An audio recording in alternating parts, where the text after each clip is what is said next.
طالبانو د ملګرو ملتونو تازه بندیز د امرالله صالح خوښي او د طالبانو غصه جزئیات همدې ویډیو کې وګورئ او چینل سبسکرایب کړئ. طالبان وايي د ملګرو ملتونو په عمومي اسامبلې کې د دوی استازي ته د افغانستان د څوکۍ نه سپارلو پریکړه بې انصافي ده. تېره ورځ د ملګرو ملتونو یوې ځانګړې کمیټې پریکړه وکړه چې په عمومي اسامبلې کې به د افغانستان څوکۍ د اوس لپاره د طالبانو استازي ته نه سپارل کیږي.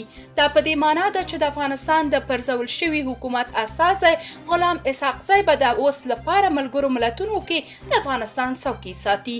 خو د طالبانو حکومت ویان صبی الله مجاهد په یو ټویټر پیغام کې ویلي د ملګرو ملتونو دا پریکړه پر اصولو او انصاف نه ده ولاړه، ځکه په وینا یې له افغانانو یې مشروع حق اخیستی. د ښاغلي مجاهد په پیغام کې ویل شوي دوی هیلهمند دي چې له نړیوالې ټولنې سره د مثبت تعامل لپاره په نږدې راتلونکي کې د ملګرو ملتونو سازمان کې د افغانستان څوکۍ دوی ته وسپارل شي.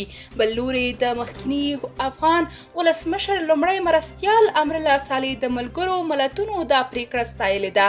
نوموړي په یو ټویټر پیغام کې ویلي په ملګرو ملتونو کې د افغانستان استازولۍ څوکۍ د افغانستان اسلامي جمهوریت قانوني استازو ته پاتې کیږي.